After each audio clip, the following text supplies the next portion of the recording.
اللهم صل وسلم وبارك على سيدنا محمد وعلى آله وأصحابه أجمعين. اللهم ارحم أمواتنا وأموات المسلمين، وارحم أمي واغفر لها وسامحها واسكنها فسيح جناته يا رب العالمين. صباح الخير على أهل الخير، يا رب تكونوا بخير. عاملين ايه من الفيديو اللي فات؟ وحشتوني. النهاردة فيديو جديد كده هشارككم شوية مشتريات، يا رب تعجبكم يعني. كل فترة كده بحاول اغير البلاستيكات، اما بتغير اللون بتاعها عشان غلط جدا ان البلاستيكات تجير او تبقى مشرخة او الكلام ده كله، يعني غلط على الصحة. فمجرد ما البلاستيك، وخصوصا البلاستيك الشفاف، هو اكتر حاجة بيبان فيها ان اللون اتغير، اصفرت، اتشرخت كده يعني. كان في تخفيضات الوطنية عاملاها. انا بحب بلاستيك الوطنية والهلال والنجمة، يعني البراندات المعروفة. يعني مبحبش اجيب بلاستيكات، خصوصا البلاستيكات تبقى مجهولة الهوية، لازم تبقى ماركة معروفة يعني. هنا العلب الصغيرة دي كانت ب16، جبت منها علبتين. وكان في مقاس وسط، معرفش ما جبتوش ليه، وجبت اللي هو المقاس الكبير. يعني العلب الطويلة دي ممكن نحط فيها حاجات في باب التلاجة، اللي هي البقوليات اللي ممكن تبوظ او كده، دقيق، بقسماط، الحاجات دي. والعلبة الكبيرة ب20. جبت 4 علب كبار وعلبتين صغيرين. ولو عوزت تاني هبقى اجيب، يعني هشوف ايه اللي ناقصني وهبقى اجيبه تاني. جبت ايه تاني؟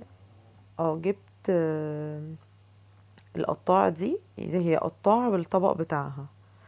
طبعا اي بلاستيكات فكري ان انتي تجيبيها يبقى مكتوب عليها 5 عشان تبقى صحية. ما لقيتيش مكتوب عليها 5 ما تجيبيهاش. دي كانت عاملة 38. وجبت علب للتلاجة، لان انا العلب بتاعتي ابتدى لونها يغير. دي عاملة 75 جنيه، هم 4 علب مقاسات مختلفة يعني. انا بحب العلب الشفافة عشان ابقى شايفة ايه اللي جواها. العلب اللي هي بتبقى الوان او كده ما بقاش عارفة ايه اللي جواها، فبضطر ان انا اطلع العلبة وادخلها عشان اشوف ايه اللي جواها يعني. فالشفافة احسن، وخامتهم حلوة قوي. دول برضو الوطنية، هم 4 علب. انا طبعا يعني زي ما انتوا عارفين ان انا مدمنة بلاستيكات، بس الواحد اما بيجيب حاجة جديدة بتغير من نفسيته كتير. انا عن نفسي يعني، وكلنا كستات كده، اما بتجيبي حاجة جديدة في البيت، في المطبخ، ليكي لولادك، بتحسي ان انتي مبسوطة ان انتي اشتريتي حاجة جديدة. ده الغطا بتاع الميكرويف برضو من الوطنية، ب19 جنيه.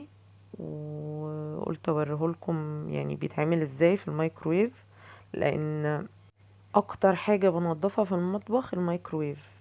لان احنا لو سخنا اي حاجة فيها صوص بتلاقيها بتبهدل الميكرويف من جوه، واضطر ان انا اغسله وانضفه. فدي هتوفر عليا كتير، يعني ان انا يعتبر بس الغطا بس هو اللي هغسله لو الاكل بهدل الدنيا يعني. وطبعا لازم تكون 5، ولازم تكون فيها فتحات تهوية عشان يعني ما تعملش مشكلة في الميكرويف. جبت ايه تاني؟ جبت الزرع ده يعني كديكور كده، بحاول اغير لكم من الشكل بتاع المطبخ عشان ما تزهقوش. ويعني انتوا السبب في ان انا ابتديت اجيب حاجات جديدة واجدد. الموضوع ده كنت بعمله بس كل فترة، لكن دلوقتي بحاول عشان ما تملوش ان انا اجدد بحاجات بسيطة، مش هتكلفني كتير، وفي نفس الوقت هتدي شكل حلو للمطبخ، وانتوا هتبقوا مبسوطين وانتوا بتتفرجوا. ولو وصلتي لحد هنا متنسيش اللايك والشير والسبسكرايب، ولو مش مشتركة في القناة انزلي اشتركي وفعلي زر الجرس على الكل عشان يوصلك مني كل جديد ويجيلك اشعار.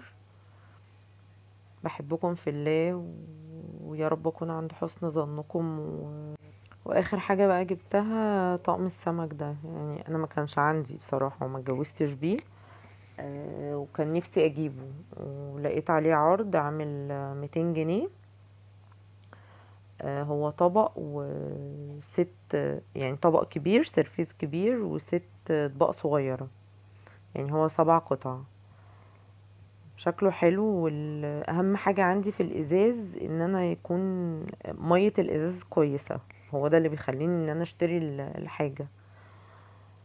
ان شاء الله بقى نعمل سمك